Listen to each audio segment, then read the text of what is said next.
productivity is, you'll never know you're in the cycle until you hit the rock bottom. Hey, I'm Lakshmi, the overachiever girl from school. And a year ago, if you ask me who I am, I would describe myself as a class topper or as someone who secured first prize in many competitions. But in the last summer, all of this fell apart. I hit the biggest burnout of my life and I lost the interest to do everything. So since then, I've been on a journey to heal my self-worth. So let me walk you through the steps which help me to detach my self-worth from productivity.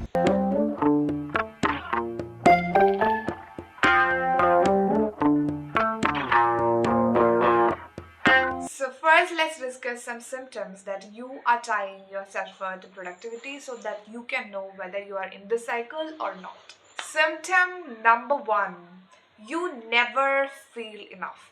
Okay, even after accomplishing something big or even after scoring good marks, instead of celebrating it, you immediately move to the next thing.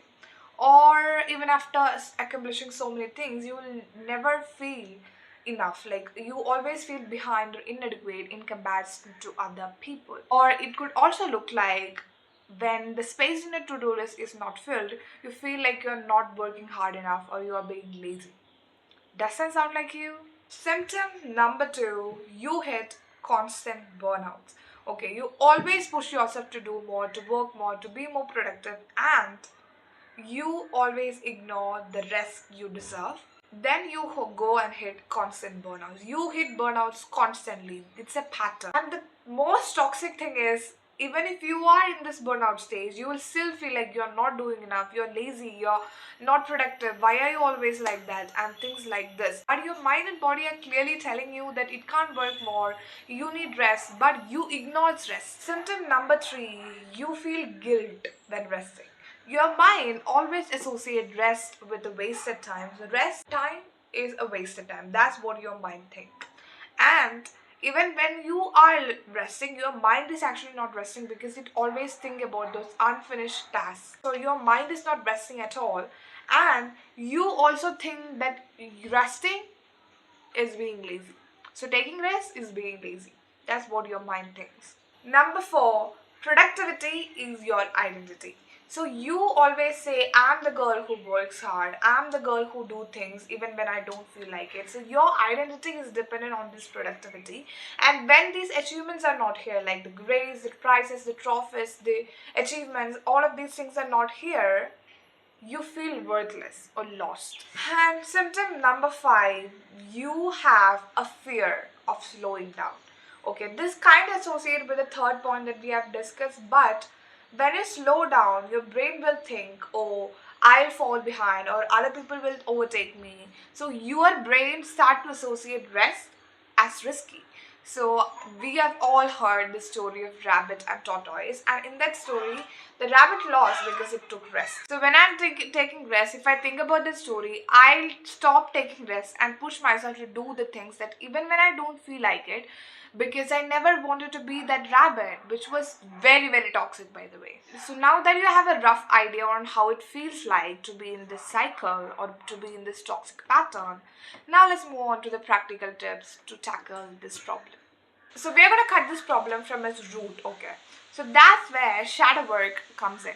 So shadow work will basically help you to explore where this problem comes from, why you are tying yourself for the productivity and stuff like that. So for many people, this could come from toxic parents who in your childhood compared your grades with other students or always push yourself to study hard, to work hard, and these are some possibilities. But for me, this problem was coming from a very unique place. So as you know, I come from a very small village where people are ready to settle for the bare minimum lifestyles and bare minimum life standards. So my brain started to think like, oh, if you don't work hard, you will end up like these people, which obviously I didn't want to.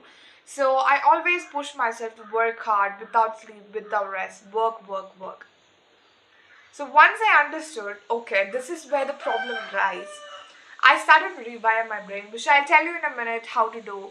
But I got most of these prompts from ChatGPT, which was personalized for me because ChatGPT knows most of my history, most of my background, so it can personalize journal prompts for me, which I've discussed how to do on this video, which I'll link it in the icon. But you can also get these prompts from Google and Pinterest.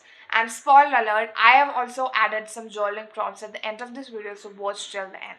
I hope the sound is clear. It has started to rain. So let's move on to our tip number 2. Spend a whole month without to-do list. Okay, so before doing this, my life was literally dependent on that to-do list and ticking off these things that I've written on that to-do list. So I decided to spend a month without the to-do list to see what will happen to me and my life if I don't prepare a to-do list. So I just let the days flow. I just let the days take me wherever it wanted to take me. And by the end of this month, I realized my life will be same even if I have a to-do list or do not have a to-do list. And it also helped me to detach myself from checking these boxes, which was very helpful. Number 3, setting only 3 priorities a day. After that month of not preparing to-do list, I started to prepare to-do list again, but in a different way. So I started setting priorities, top 3 priorities for each day. And if these 3 things are done, that day is already a win. So this helped me to focus on things that actually matters instead of rushing behind these endless tasks. And it also helped me to experience that sense of accomplishment which I always wanted to experience. Number 4, scheduling intentional breaks. Rest is not a reward, it should be part of your routine. It is not earned, it is a necessity. And rested time is not a wasted time, okay? So I started taking weekends off, which I've never done before, and I started scheduling self-care days and started getting 8 hours of sleep, which truly made a difference because that is your right. You deserve it, girl.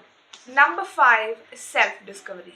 If you think why am I adding this point here, let me prove you it's totally relevant because when I used to think about myself, I always thought about these accomplishments and achievements of mine. But during this healing journey, I did a lot of reflection, journaling, exploration to know who I am without these grades. So after doing this much of self-discovery, I realized that I am more than these grades, more than these prizes, more than this accomplishment. So now I know who is Sri Lakshmi, who I am. So now I know that I am a very beautiful, wonderful, amazing person who holds so much value just for existing. Finally, celebrate every small win. So after accomplishing something, instead of rushing to the next thing, just pause, reflect and celebrate. Give yourself a pat on the back and say, I've done this, I'm so proud of myself. Dance to your favorite song, give yourself your favorite snack and shout from the rooftop that I'm so proud of myself because you deserve to be celebrated, girl. And now we have come to the final part where I'm going to share some journaling prompts to help you in this journey. If I removed grades, achievements and work from my life, who I would be? What are the 3 qualities that I love about myself that has nothing to do with productivity? How do I feel when I rest? What thoughts come up? What would a worthy version of me look like even if I don't tie worth to doing? How can I bring more joy-based activities to my routine? What do I want people to remember me for, achievements or who I am? And that brings us to the end of this video. I hope you guys enjoyed it. I have been wanting to make this video for so long, but I wanted it to be very helpful. So that's why it took some time to reflect on my personal journey, but it was worth it, I think. I love you guys so much and I'll see you guys in the next video. Till then, take care. Bye-bye.